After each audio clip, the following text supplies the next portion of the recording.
Là, nous l'observons, le navire, il se trouve au sec d'évitage.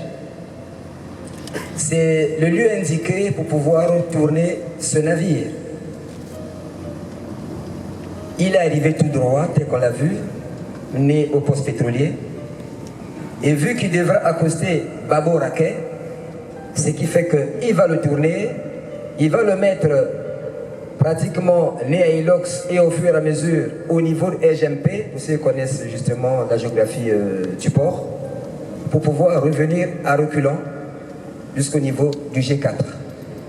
Et tour à tour, nos pilotes vont justement utiliser ces remorqueurs, il y en a 4 de part et d'autre, soit en tirant, soit en poussant. Ce que nous appelons, nous, notre jargon, le push-pull. Vous avez dû observer également des petits engins nautiques que nous appelons les vedettes de pilotage.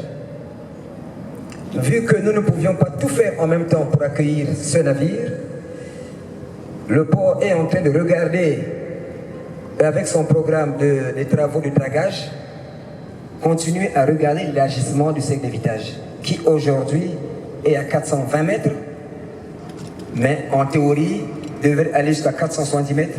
Mais la compétence de nos pilotes n'est à ne point douter. Et tout à l'heure, vous allez bien voir, dans ce petit rayon, nous allons effectivement tourner ce navire.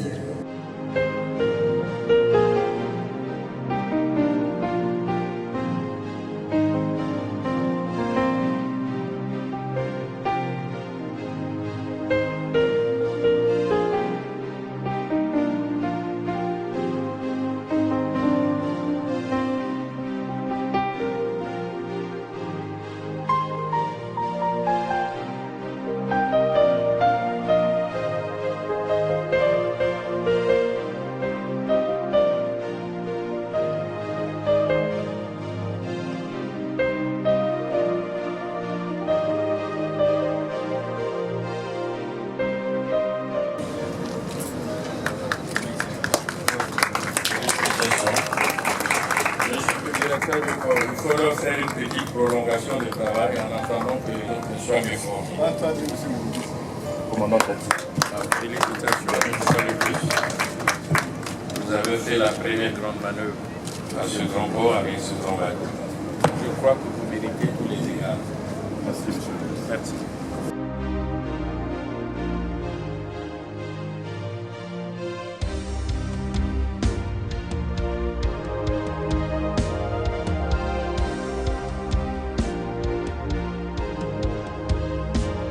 C'est un moment particulier et c'est la première fois que nous avons ce type de navire dans notre sous-région, notamment en Afrique centrale.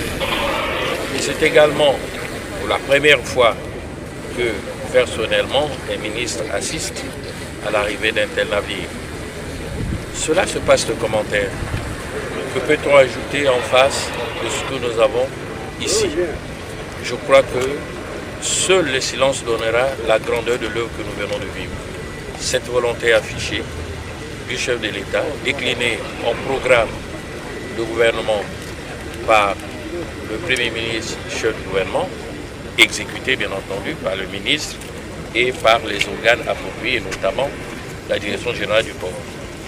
Je voudrais en cette occasion dire solennellement tous nos remerciements, à la fois pour les équipes qui ont procédé à cette opération, mais aussi à la société MSC qui s'est intéressée à ce port et tout le groupe qui au préalable a conçu ces infrastructures de sorte que nous ayons aujourd'hui, et peut-être nous pourrons rêver demain, d'avoir des bateaux de plus de 360 mètres, 5 mètres de large et pouvant transporter près de 15 000 conteneurs.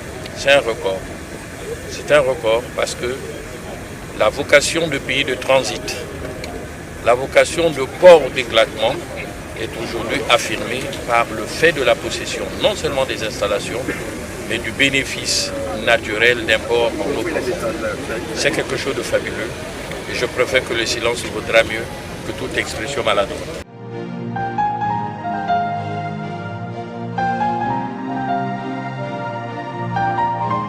La constat de ce navire fait, n'est-ce pas, partie, c'est un prolongement des efforts que MSC, n'est-ce pas, est en train de faire depuis un certain nombre d'années en termes d'investissement et de travailler avec les autorités africaines pour le développement, n'est-ce pas, du transport maritime.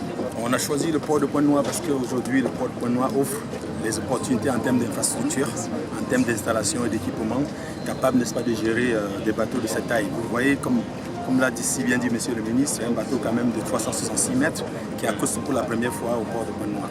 La prochaine étape, n'est-ce pas, c'est de continuer à recevoir tous les bateaux parce que, comme j'ai dit par ailleurs, ce bateau fait partie, n'est-ce pas, d'une série de 12 bateaux qui vont accoster toutes les semaines sur Pointe-Noire.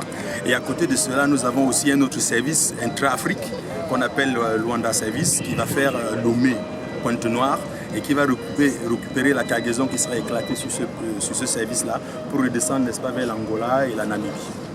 Donc le port de Pointe-Noire, n'est-ce pas, entre là dans son jeu effectif de port d'éclatement de la sous-région.